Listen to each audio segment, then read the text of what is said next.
we're back with part 3 of our video session with Jill Bartoletti from Movement Mortgage. Thank you so much for being with us. Thank you for having me. You have been sitting through answering all of my questions that I have that the buyers keep talking about. And I had 3 burning questions, and they mainly had to do with, I think I'm going to wait for the world to change before I do something different with the market. I think I want to wait for interest rates to go down, sales prices to come down, and the 3 main questions just keep coming up. So thank you for being here during all 3 sessions to answer these questions. Absolutely. I mean, these are questions that are important. We want clients to know the answers and honestly know where we come from in our opinions. And that there's solutions. Yes, absolutely. And that we shouldn't be operating in the rear view mirror. No, then plus now is a totally different story. All right, so today what I want to talk about is being a renter. It really hurts my heart when I hear a client of mine say, I'm going to continue to rent, because in my head, all I hear is my client is paying for that landlord's mortgage instead of the client paying themselves their own mortgage as an investment. Mm-hmm. The only reason why, it's not because they can't afford the house. The only reason they're telling me is because they want to wait for the interest rates to come back down to 4% or below. And they feel like when they were in the market last year, they were competing left and right.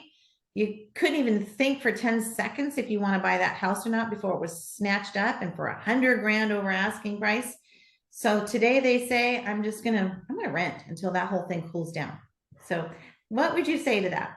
There's so many different avenues to discuss on that one. What I would say is there's no reason not to consider looking at it now, because realistically rates are not likely to come back down. And when they do, they're going to be right back in that same circumstance of competing like they were last time.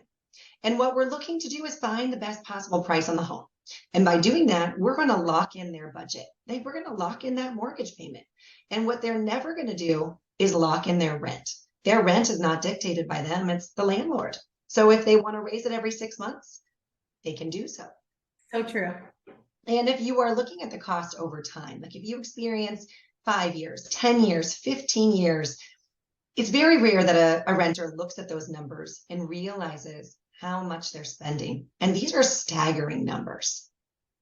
Yeah. And I feel as though they're really losing that opportunity. Mm-hmm. Those dollars could be towards paying their mortgage down. Exactly. Not their landlords. Gaining their home equity that they have for the investment of their home. Yes. And then there's so many ripple effects of benefits too. I mean, they could be getting more money back from their tax return.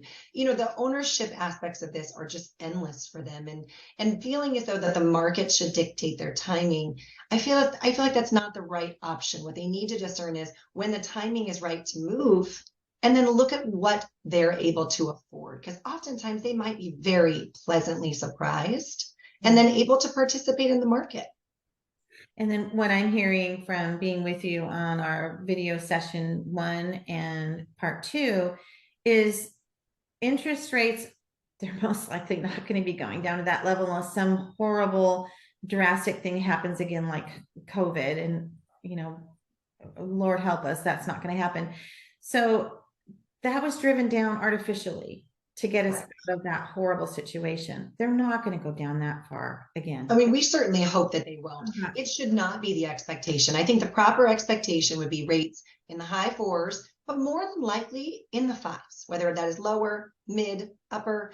That's a healthy market. That's a market they should really want. It comes with a strong economy that backs it as well.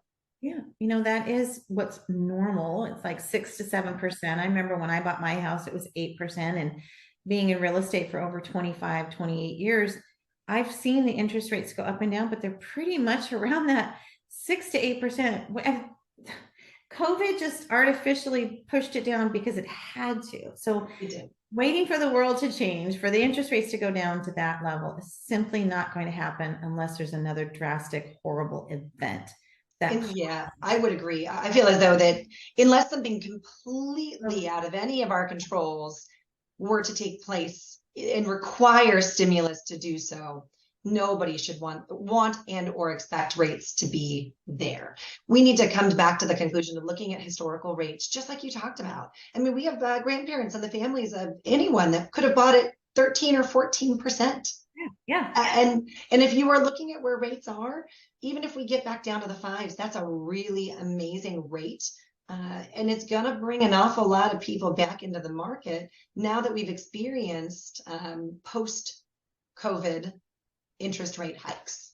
Well, then I'd invite our viewers to go back to part 1 and part 2, because you gave some really great solutions of if it truly is that you want to have a lower interest rate than what we have today, there are solutions. There are some positive, strong solutions that they can go to. So we've talked about that in the previous ones. But really just being able to have the ownership of of your property versus paying the landlord. Oh, yes. I think it's just such a shift, and it's such just a pivotal place for these individuals to put themselves to, and it's just going to be the most positive experience, because you touched on it too, the home equity. I mean, renting is one thing and letting those dollars go, but when you are paying those dollars down on your own mortgage and you see appreciation, it's this bank of equity that just grows and grows and grows, and it's almost impossible for consumers to have saved that on their own. Well, I think you've answered all of my questions, and those are the 3 questions I keep hearing out in the market. So I think this is going to be really helpful information. Thank you so much for being here with us. Oh, I'm so thankful to have been here. I love that we always take that it's not always a one size fits all. Every client is different, and it's been a pleasure to talk with you. All right. Thanks, Jill.